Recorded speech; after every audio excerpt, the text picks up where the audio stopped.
Hello everyone, good morning. কেমন আছো সবাই? আশা করি অনেক ভালো আছো। আমি কিন্তু মোটামুটি ভালো আছি এখন। তো তখন কিন্তু আমার শরীরটা খুব একটা ভালো ছিল না, সেই জন্য সকালের আজকের কফিটা রাজাই করে নিয়ে এসেছে। আর এটা আমার কাছে অনেক ভালো লেগেছে, কারণ এটা আমি ওর কাছ থেকে অ্যাকসেপ্ট করতে পারিনি, কারণ ও হঠাৎ করে দেখছি কফিগুলো নিয়ে ঢুকছে।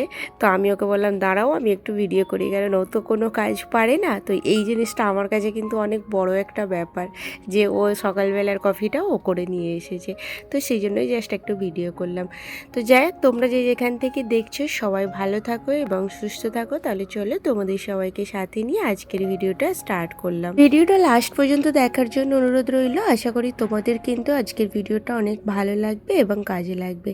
তো আজকের ব্লগে আমি শেয়ার করব যে আমার অগোছালো ঘরটাকে খুব সহজেই আমি কিভাবে টাইমের মধ্যে গুছিয়ে নিতে পারি, কারণ ছোট বাচ্চা নিয়ে তো। আর এমনিই তো আমাদের সেই সকাল থেকে ওঠা একটা প্ল্যান করে কাজ তৈরি করা, তো নাহলে কাজটা কমপ্লিট হয় না খুব তাড়াতাড়ি। তো আমি সেই হিসেবে কিভাবে করি সেটাই আজকে তোমাদের সাথে শেয়ার করব। তার আগে কিন্তু সকালে নাস্তাটা করে নিচ্ছি। আর এখানে আমি যে আগের দিনে ওই যে পুর ভরা করে রেখেছিলাম আলুর পরোটা করব বলে, তো সেটাই কিন্তু সকালবেলা উঠে বেলে সেঁকে নিলাম। কত তাড়াতাড়ি হয়ে গেল।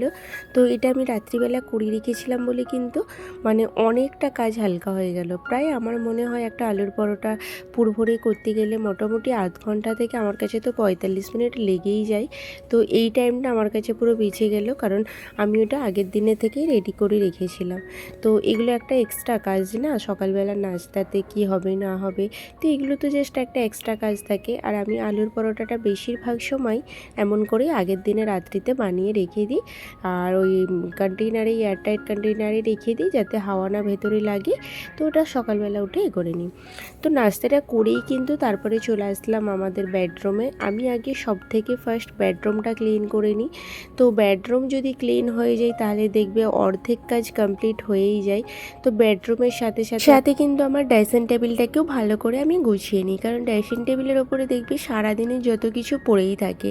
তো ওটা সকালবেলা আবার গুছিয়ে রাখলে আবার তো তারপর একটা একটা করে জিনিস এসেই যাবে, তাই না? কারণ ওর পাপা অফিস যাওয়ার সময় এটা ওটা বার করে রেখে চলে যায়। বাবু সারাদিনে আমার ড্রেসিং টেবিলের ভেতর থেকে সব সামানগুলো বার করে ও বিক্রি করার মতো করে। আর এই যে দেখো টিভির কাজটাতে এখন কি অবস্থা হয়ে রয়েছে। তো টিভির কাজটাতেও আমি আস্তে করে সব ক্লিন করে দিচ্ছি। এই যে গাড়ির চাবি, ওয়াচ, চিরুনি, তারপরে এ টু জেড এটা ওটা যার যেখান থেকে নিতে ইচ্ছা করে না, সে সেখানেই রেখে দেয়। এবার গোছানোর দায়িত্ব তো আছে আমার। আজকে কিন্তু রান্না করার আগে আমি রুমটা পরিষ্কার করে নিচ্ছি, কারণ আজকে রুমের অবস্থা না খুবই খারাপ ছিল। তো ভাবলাম ভালো করে আগে সোফা টোফা সব ক্লিন করি, তারপর না হয় রান্নাটা বসাবো। তো সোফাটাও আমি তো যেই আমাদের একটা সোফা কাম বেড, এখন তো ওটা ইউজ করা হয়, সেই কারণে কিন্তু ওটাও সবসময় বেছানো হয় বলে না। এমনি আমার হল রুমটা যে খুব বড় দেশের মতো তা কিন্তু নয়, একটু ছোটোর মধ্যে। আর যতক্ষণ না হল রুমটা গোছাই ততক্ষণ কিন্তু কমপ্লিট হবে না। তো সেই হিসেবে আগে কিন্তু আমি এই যে পুরো সব কিছু সোফা টোফা সব ঝেড়ে নিয়েছি, আর টিভি ইউনিটটা পুরো ভালোভাবে ক্লিন করে নিলাম।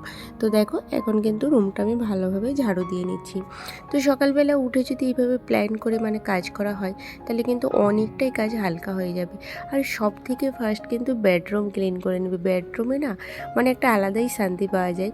তো যদি বেডরুম ক্লিন থাকে তো মনে হবে আধা কাজ তো হয়েই গেছে। তো আমার এখন দেখো বেডরুম হলরুম সবই হয়ে গেছে। মোটামুটি এখানে 90% কাজ কমেই গেল। আমার কাছে রান্নাকে কাজ বলে মনে হয় না। সত্যি কথা বলতে আমার রান্না করতে খুবই ভালো লাগে, বাট যে সেই রান্না করার ঝামেলা, রান্না করতে হবে ওটা একটা সবথেকে বড় কাজ, এটা আমি মনেই করি না। তো আমার কাছে কাজ বলতে এই ঘর গোছানোটাই আমার কাছে সবথেকে বড় কাজ মনে হয়। কারণ ঘরের যদি জিনিসগুলো ঠিক জায়গায় না থাকে, গোছানো যদি না থাকে, অগোছালো হয়ে এদিক ওদিক পড়ে থাকি, সেই জিনিসটা কতটা খারাপ লাগে দেখতে, তাই না? সেই হিসেবে একটা পরিষ্কার পরিচ্ছন্ন রুম থাকলে দেখবে রান্না খাওয়া এমনিতেই হয়ে যাবে, কোনো টেনশানই মাথায় থাকবে না। তো আমি প্রত্যেক দিন কিন্তু আমার ঘরদোর পরিষ্কার করে রাখার চেষ্টা করি। আমার ভালো লাগে না একটু যদি সামান কোনো জিনিস এখানের ওখানের হয়ে যায়, তো আমার আর সেই জিনিসটা ভালো লাগে না। আর সারাদিনে তো 2-3 বার লেগেই আছে ঘরদোর গোছানো করতে, কারণ বাবুও যেমন আর ওর পাপাও তেমন, এখানের জিনিস ওখানে, ওখানের জিনিস এখানে তো রেখেই দেয়। তো যাক, আজকে না রান্নার জাস্ট আমি ভাত বসাচ্ছি আর ভেন্ডি ভাতে দিয়েছি। কালকে একটু চিকেনের আলুর তরকারি ছিল, তো ওটাই আমি কি করলাম, মানে আমি তো শুধু দুপুরে বাবু আর আমি খাবো, তো সেই হিসেবে আর রান্নাটা সবজি করলাম না, ভেবেছি একবারে রাত্রিতে করব। আর আমার না ভেন্ডি ভাতে দিতে বেশ ভালো লাগে, মানে ভেন্ডি ভর্তা করে ভাত খেতে কাঁচা লঙ্কা, কাঁচা পেঁয়াজ, সর্ষের তেল দিয়ে মাখালে না দারুণ লাগে।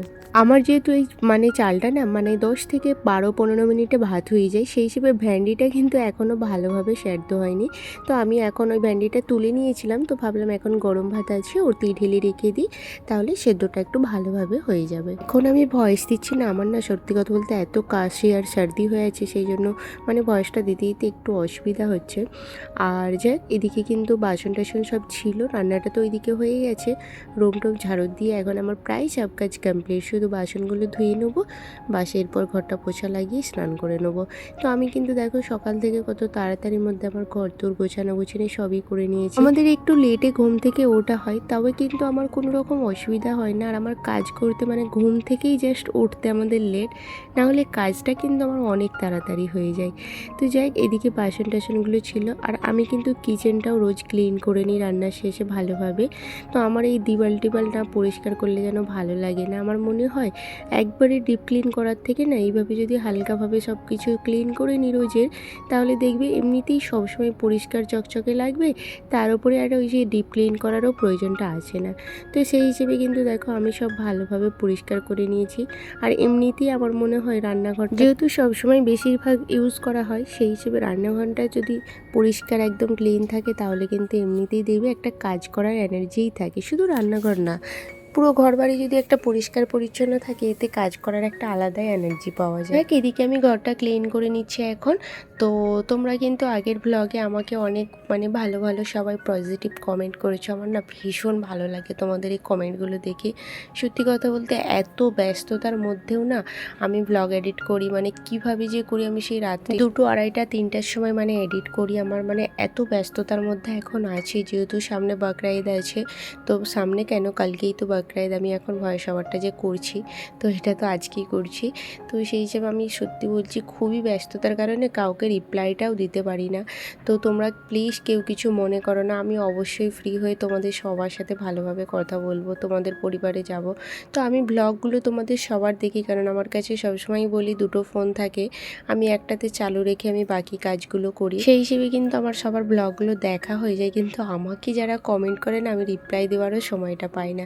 তো তোমরা প্লিজ কেউ কিছু মনে করো না, আমাকে অবশ্যই তোমাদের মানে পজিটিভ ভালো ভালো কমেন্ট করবে, যাতে আমার কিন্তু এই যে শরীর খারাপ নিয়েও ভিডিও করার আগ্রহটা যেন থাকে।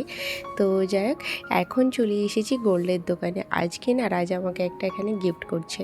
তো অ্যাকচুয়ালি এসেছিলাম আমরা অন্য কারণে, তো এখানে এসে এই দুটো হার না মানে ওই যে পরানো ছেলেদেরকে আমার এত দেখতে ভালো লাগলো। তো এটার মানে ওজন ছিল 9.5 গ্রাম, আর এটা ছিল 11 গ্রাম। তো আমার না মানে দুটোই ভালো লাগছে, তার থেকে বেশি ভালো লাগছে যেন এটা। তো এটা একটা ছোট মঙ্গলসূত্রর মতো, কি সুন্দর লাগছিল এটা আমাকে দেখতে। তো আমি ভাবলাম এটা নেবো। তো রাজাও বললো ঠিক আছে নেবে তো নিয়ে নাও, কারণ এই জিনিসটা সত্যি আমার খুব ভালো লাগছিল দেখতে। তো এখন না গোল্ডের যেই অনুযায়ী দাম, আমি তো বলবো অন্য কিছুর পয়সা মানে ইনভেস্ট করার থেকে না এই গোল্ড কিনে রাখা অনেক বেটার। আর আমার না সত্যি কথা বলতে এমন করতে করতে মাশাআল্লাহ আমি অনেক কিছুই কিনে নিয়েছি, কারণ এটা আমার যেমন ইনভেস্ট হচ্ছে, তেমন কিন্তু এটা ইন ফিউচার আমার কাজে লাগবে। তো আমার তো আর এটার রেট কমে যাবে না, এখন যা গোল্ডের দাম বেরিয়েই যাচ্ছে। তো সেই হিসেবে তো আমি বলবো যে মানে উল্টোপাল্টা কোনো দিকে পয়সা না খরচ করে গোল্ড কিনে রাখাই বেটার হয়। আর এই যে যেই কারণে এসেছিলাম সেটা হচ্ছে রাজার এই ব্রেসলেটটার জন্য। ও অনেক দিন ধরে মানে ও বলবো না, আমার কিন্তু শখ ছিল এই ব্রেসলেটটার। তো ও অ্যাকচুয়ালি গোল্ড পরতে চায় না, ছেলেদের আমাদের মুসলিমদের গোল্ড পরে পরতেও নেই।